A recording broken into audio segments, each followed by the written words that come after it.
Hello students, आज हम अपने टॉपिक के बारे में पढ़ने जा रहे हैं।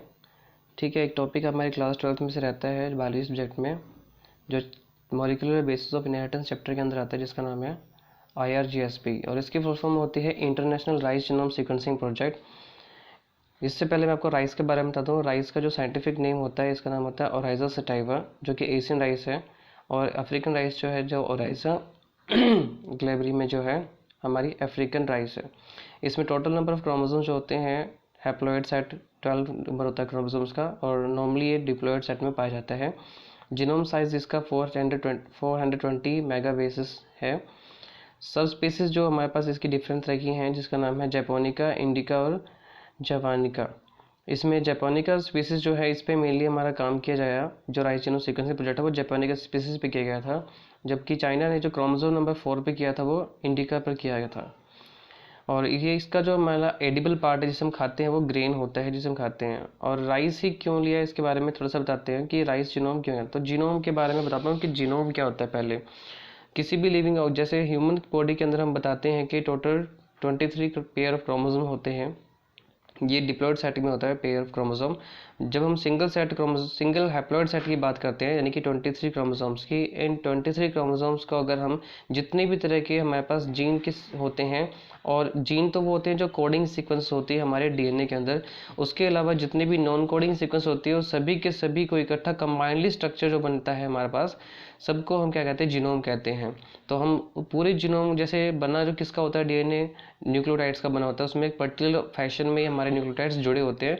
तो हमें IRGSP ने जीनोम सीक्वेंसिंग में हम क्या करते हैं, सभी बेसिस के सीक्वेंस का पता लगाते हैं कि किस तरह से बेसिस जो है अरेंज होते हैं हमारे डीएनए के अंदर। तो हमें जब राइस जीनोम के बारे में पढ़ना है, तो यानी कि राइस के जो जितना भी हमारा जीनोम है उसको सीक्वेंस करना है, फाइंड आउट करना है। तो राइस एक इम्पोर्टेंट कार्बोहाइड्रेट क्रॉप हमारे पास है, जो कि वीट कॉर्न के साथ में हमारा काम आती है। लगभग 2/3 हमारे ग्लोबल प्रोडक्शन को क्या करती है, ये पैदावार इसकी होती है। और राइस की डिमांड जो होती है, माना जा रहा है कि ये इंटरनेशनल राइस रिसर्च इंस्टीट्यूट ने माना है कि मोर देन हाफ जो वर्ल्ड पॉपुलेशन है उसको जो है वो क्रॉप राइस की डिमांड बढ़ने वाली है। तो इस तरह से हमारे पास क्या राइस इंपॉर्टेंट प्लांट हो जाता है। दूसरे नज़रिए से हम देखें तो राइस एक मॉडल प्लांट की तरह काम करेगा रिसर्च में, क्योंकि इसका जीनोम सबसे छोटा होता है बाकी जो स्पीसीज होती हैं, और इसका जीनोम छोटा होने के साथ ही जो बाकी स्पीसीज है उससे काफ़ी ज़्यादा मैच भी करता है। तो अगर राइस में कोई भी रिसर्च होती है तो वो हमारे पास दूसरे प्लांट में भी हेल्प करेगी एक्सपेरिमेंट्स करने में।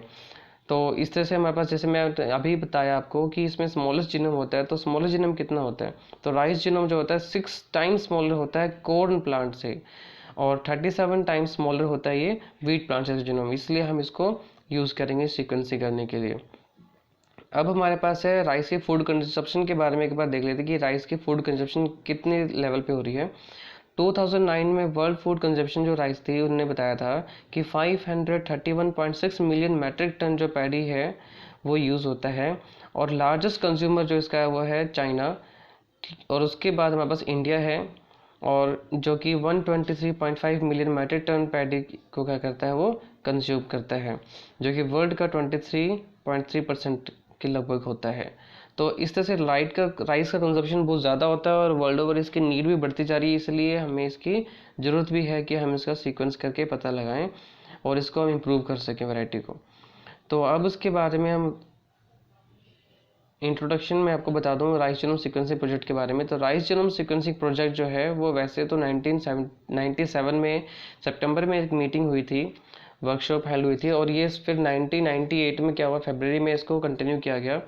और इसमें जो था, जो हमारे पास कंजक्शन जो हुई थी वो कहाँ थी, international symposium plant molecular biology Singapore में ऐसा हुआ था।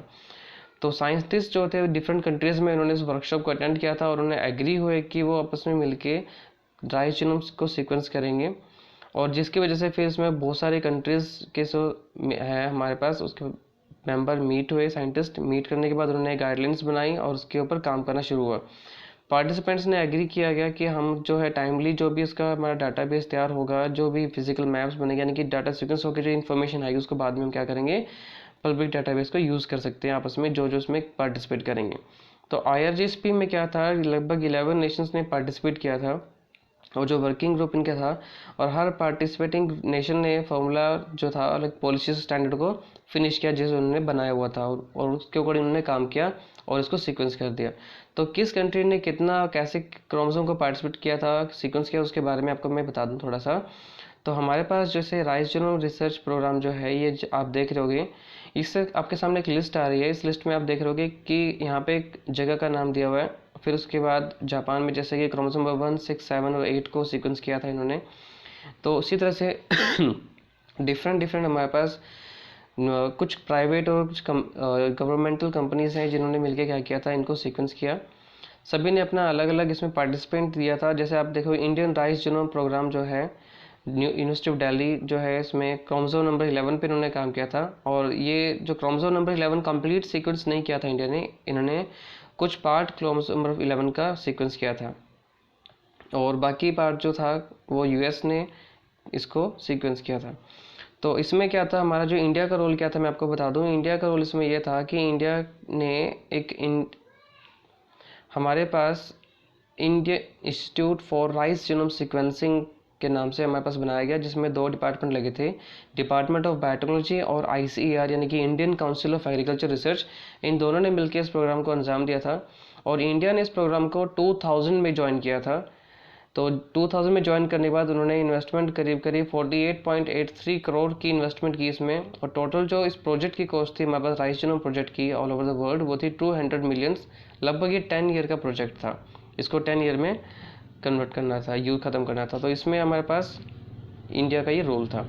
तो अब इसमें ये टूल्स कौन कौन से यूज़ किए गए थे, इसमें मतलब वेक्टर्स तो यूज़ करने होंगे, जिसके बेस पे हम क्या कर सकते हैं, इसकी क्लोनिंग करेंगे। तो वेक्टर जो यूज़ किए गए थे वो था बैक्टीरियल आर्टिफिशियल क्रोमोसोम्स, बैक और पैक्स, यानी कि phase 1 derived artificial chromosomes. Phase हम बैक्टीरियोफेज को बोलते हैं। बैक्टीरियोफेज वो वायरसेस होते हैं जो बैक्टीरिया को इन्फेक्ट करते हैं। तो हमने क्या किया था, उनसे आर्टिफिशियल हमने क्रोमोसोम बनाया, यानी कि हमारा जो राइस का कुछ सीक्वेंस हमने इनमें डालकर फिर उसको क्लोन करके और उसको हमने सीक्वेंस करने में काम लाया।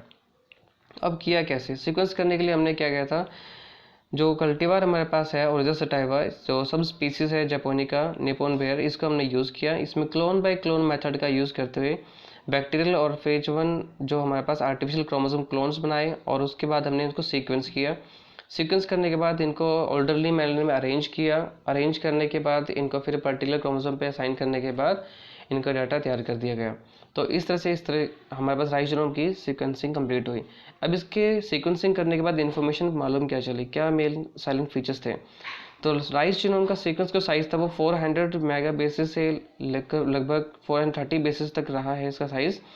टोटल इसमें 37,544 जीन्स पाए गए हैं, नॉन ट्रांसमिसिबल एलिमेंट जो प्रोटीन को कोड करते हैं। और कंपेयर करें हम अरेबिडोप्सिस से, तो जिसमें कितने थे, 28,000 से 29,000 ही हमारे पास बेस अरेबिडोप्सिस में जीन थे।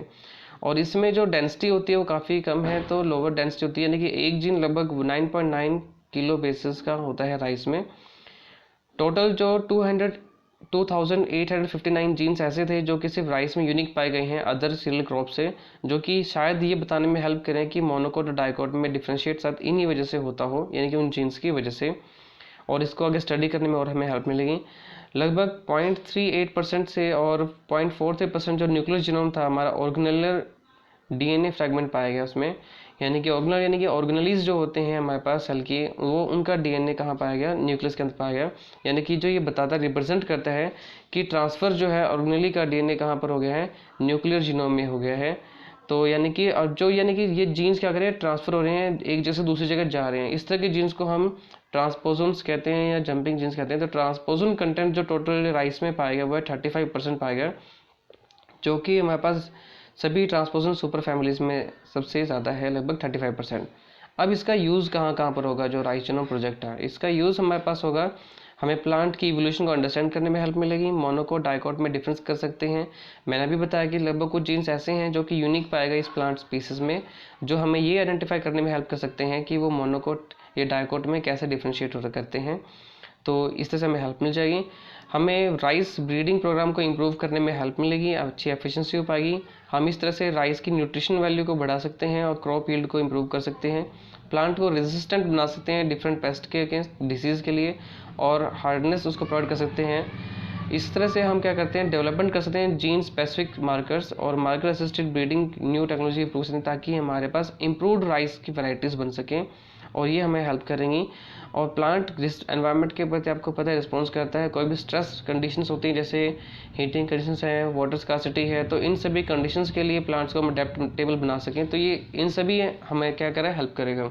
और साथ ही साथ राइस हमारे पास जो एक मॉडल की तरह काम करेगा, जो बाकी प्लांट्स में रिसर्च करने में हेल्प करेगा, कहीं ना कहीं इसमें प्रोवाइड करेगा। तो उम्मीद है आपको ये वीडियो देखकर समझ आया होगा कि इंटरनेशनल राइजोनोम प्रोजेक्ट क्या था और कैसे काम करता है। तो अगर आप इस तरह की और भी कोई प्रॉब्लम्स आपके सामने फेस होती है तो आप मुझे कमेंट लाइक या कमेंट कर सकते हैं। और वीडियो अगर अच्छी लगी तो आप उसको लाइक सब्सक्राइब जरूर कीजिए, ताकि आपको नेक्स्ट कोई भी वीडियो आए तो सबसे पहले आपके पास पहुँच जाए। Thank you for watching the video.